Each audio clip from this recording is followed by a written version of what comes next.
So the biggest reason why I wanted you on here, Andre, is because I wanted your opinion on a couple things that's been going on in the news.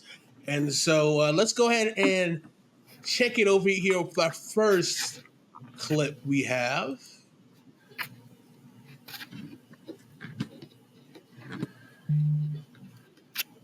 Stuff that said that you got to just scratch your head about and kind of wonder, what's that person even thinking, you know? So, but we take it personally. You know, Lamar's a guy all his life. Lamar Jackson has been a guy who's been answering those same questions. I'm talking about since he was a kid, junior high, high school, college, the draft, the success he's had in the National Football League, and it still comes up. Okay? And he's still growing. He's got a growth mindset. He's going to get better and better, no doubt. But what does he have to do to prove himself to some people, right?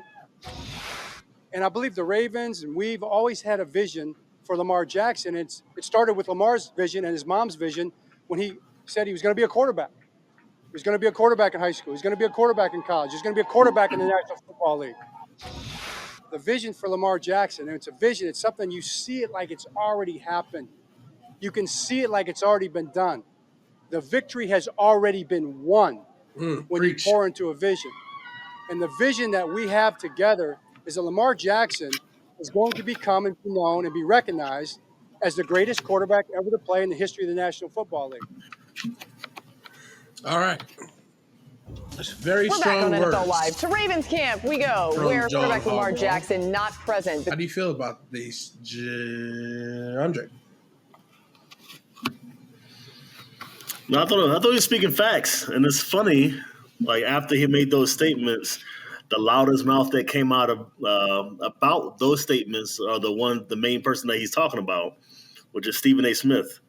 Like he's been the loudest and the wrongest person about Lamar Jackson since he's been in the league, and then the whole thing about are the Ravens getting their money's worth that he said, and then he pretty much went back on everything that he's ever said on First Take about Lamar, like just to be in defiance of John Harbaugh. So it struck a nerve. And he was the main one saying, "Oh, Lamar can't throw," and this and that and the other. So I think he 100% speaking facts. I definitely want to continue to see him grow as a quarterback for sure. And Jonathan, do you think Lamar Jackson will be the greatest quarterback to ever live once it's all said and done? I think that's a bit excessive. Lamar Jackson is very good, and he doesn't deserve some of the slander he's been getting. But, I mean, the slander's been outrageous, so I guess the defense has to be a little bit outrageous too. They kind of even out. Lamar is incredible. He just won MVP. He's very good. Did he really deserve MVP, though, last year? Or did they just couldn't give it to Brock Purdy because he wasn't ready? We're not going to get into that. He's definitely a better player than Brock Purdy. But if you look at the numbers. Look at the talent around them. He's most valuable player, not most valuable quarterback. Now, if you want to say that's Brock pretty Purdy much what the league is. That's what the league is. If you want to say Brock Purdy had a better quarterback season than Lamar Jackson, that's different than Lamar Jackson being a better player than Brock Purdy, which I'm not going to get into that. Okay. But if you gave Lamar, Kittle, CMC, Brandon Ayuk, and Debo, he'd be cooking too. And is that on the Ravens for just drafting terrible wide receivers? It's on the Ravens for drafting and failing to develop them. It's the same with the Panthers. Like, have they been drafting bad receivers, or have they not been developing the ones they have been drafting? Doesn't matter, because either way, they're not working. Fair. How do you feel about the statement that, well, I don't have a video of it, but John Harbaugh also goes on to say that Rashad Bateman, they expect Rashad Bateman to be a number one, to be a very important part in the offense this year. Do you think Rashad Bateman has that ability to do that? Talking to me or Andre? You can whoever wants to take it. Whoever wants to take it. I'll take this one because I think I'm a homer. I'm a true believer in Bateman, and it depends on health wise. So it came out that a lot of last year he wasn't healthy. and that was used against him to say he washed and things like that. But we seen when he was truly healthy, like the things he can do. We've heard talks about in practice how he almost uncoverable, and we seen that.